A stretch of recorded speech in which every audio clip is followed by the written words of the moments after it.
Imagine being awake, not for one night, not for two, but for 11 days. No sleep, no dreams, no escape. Your mind starts to blur. Your senses turn against you. Reality slowly breaks. And the most terrifying part? This actually happened. In 1964, a 17-year-old high school student named Randy Gardner volunteered for an experiment that no ethics committee would ever approve today. There were no safety protocols, no brain scans, no clear understanding of what would happen. The goal was simple: stay awake as long as possible. What followed became one of the most disturbing demonstrations of how fragile the human mind truly is. Randy wasn't a scientist. He wasn't a trained subject. He was a teenager with curiosity and confidence. Along with two friends, he wanted to prove that staying awake wouldn't cause serious harm. At the time, science didn't really know the answer. So Randy became the experiment.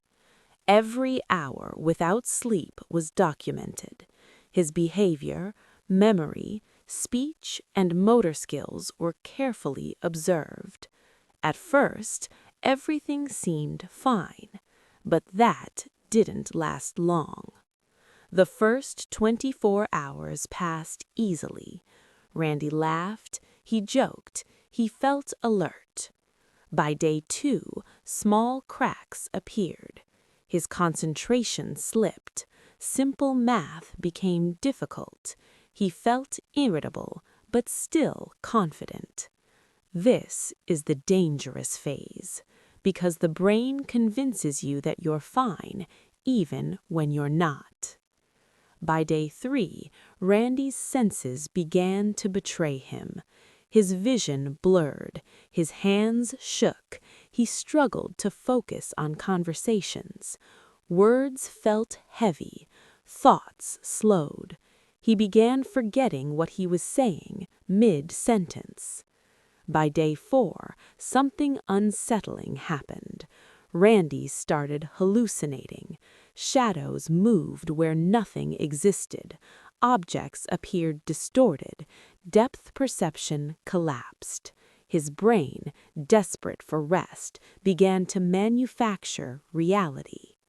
By day 5, paranoia set in. Randy became suspicious of the people around him. He misinterpreted tone. He reacted emotionally to harmless comments. His mood swung rapidly.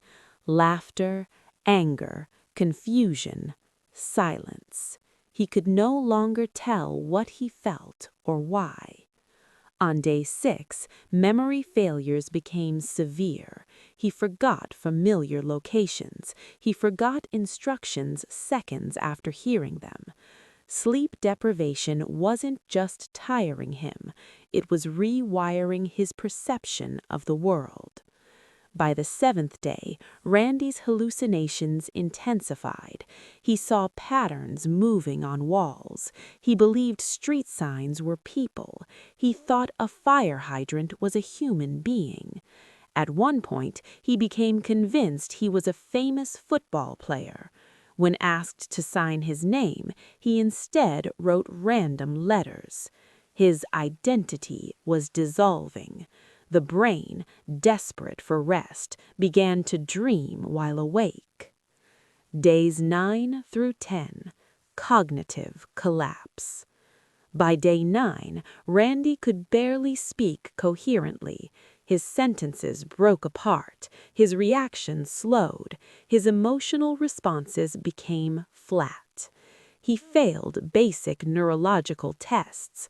He couldn't remember sequences. He couldn't follow logic. He couldn't recognize patterns. Yet he insisted he was okay. This is the most frightening aspect of sleep deprivation. You lose the ability to recognize your own damage. After 264 hours without sleep, the experiment ended. Randy was awake for 11 full days. Doctors feared permanent brain damage. They feared psychosis. They feared he might never fully recover.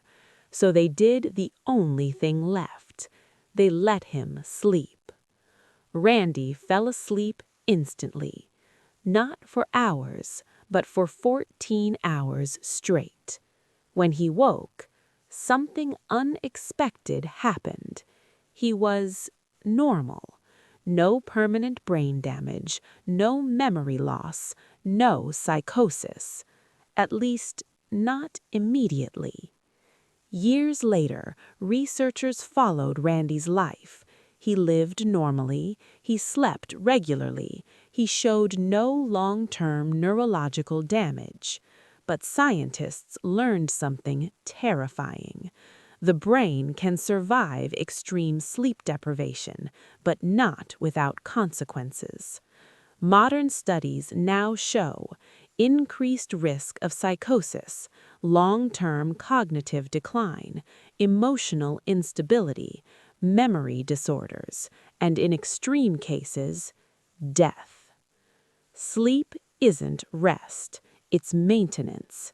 During sleep, the brain removes toxic waste, memories are organized, emotional regulation resets, neural pathways are repaired. Without sleep, the brain becomes poisoned by its own activity. Hallucinations aren't imagination, they're system failures. Why this experiment would never happen today. Randy's experiment would be illegal now, because today we understand something crucial. Sleep deprivation doesn't just impair you, it dissolves the boundary between reality and fiction. It doesn't make you tired, it makes you dangerous to yourself and others. Randy Gardner survived, but the experiment left us with a warning. Your mind is not invincible. It doesn't break loudly. It breaks quietly. One missed night at a time. And by the time you notice, it may already be too late. This wasn't a myth. This wasn't fiction. It was a real experiment, and it revealed something terrifying about the human mind. Sleep is not optional. It's